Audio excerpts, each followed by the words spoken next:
Hey, what's going on, CoinUp TV subscribers? Robert Welk here. We're going to do another Shaw Brothers classic review. This time around, it's the film To Kill a Mastermind, which recently got released on Blu-ray. A fantastic Blu-ray release from 88 Films. I like this cover. Got the little slip there and some extra goodies inside. We'll talk about that shortly. So, To Kill a Mastermind, 1979, directed by Sun Chung. I'm going to give some spoilers and some of my thoughts in this. I'm looking at my notes here. I got a lot of notes, so bear with me if I smash through this. But let's start with the IMDb synopsis.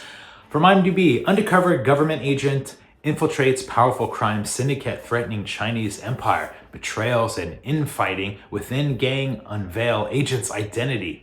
Climactic confrontation between agent and syndicate leader follows. This sounds like a robot or AI or something kind of called together this synopsis here. So this movie stars Johnny Wang, who is like prominently featured on the cover there. He's a superstar villain, mostly a villain in Shaw Brothers movies, and it's interesting to see kind of a movie where he's like the lead in this movie as the hero or the anti-hero, the villain hero.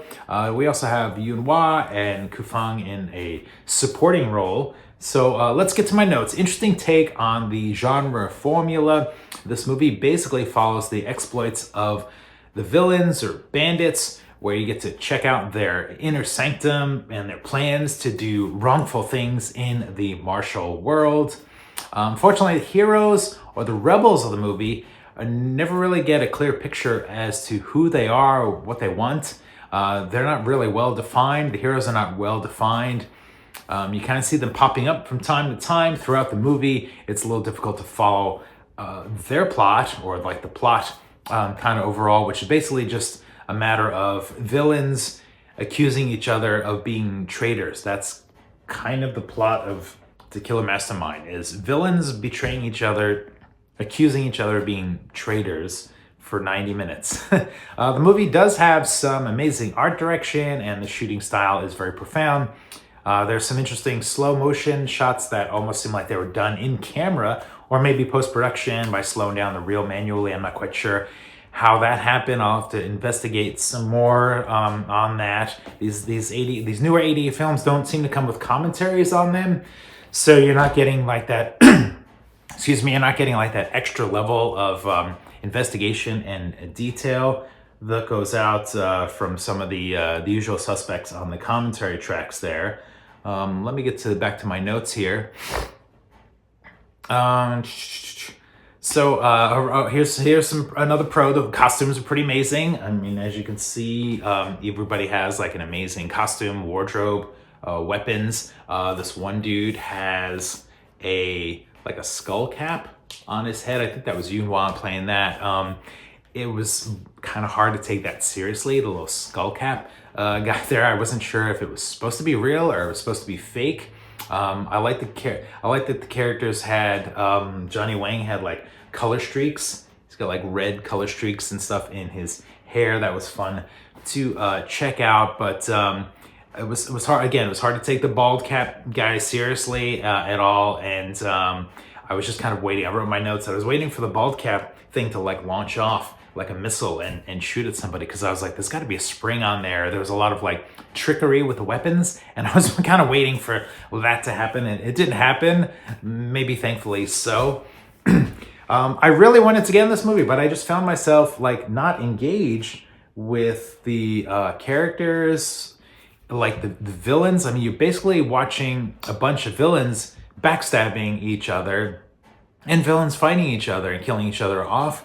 So you're not really rooting for anyone. You're just kind of like watching the action, and I wasn't really like invested in the time that was kind of spent in them, and I felt like I was like, well, where's the heroes? I mean, the villains were interesting, but I don't know, some of that just like didn't really resonate with me, and I wasn't really following like a lot of motivations and stuff. It's just like, all right, we're villains, we're backstabbing, we're accusing you of traitors, we want to do wrong in the martial world.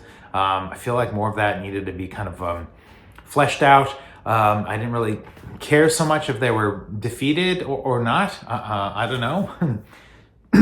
Finally, and while I do love Yuen and Johnny Wang, I feel like finally a negative was there was a lack of like any real stars in this movie. I feel like it was missing like T. Lung, Alexander Fusheng, Gordon Liu, something like that.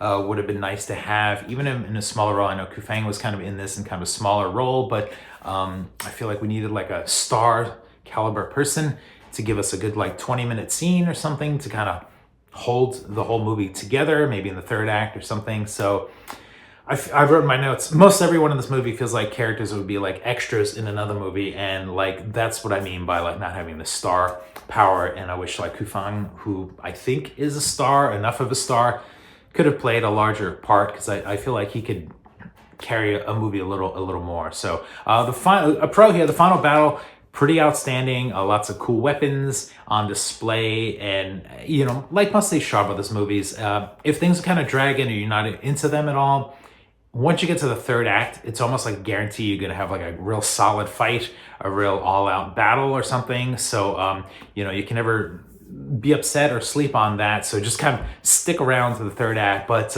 I'm gonna give To Kill A Mastermind a letter grade of a C+. I was hoping to like it more. I'm a fan of Sun Chung directed movies. I was, you know, heard good things about it, but I was a little disappointed. But, you know, C+ isn't so bad. It's like a tiny smidge above average. And getting back to the Blu-ray, we do have a nice little slip case by Sean Longmore, and reversible art on the inside.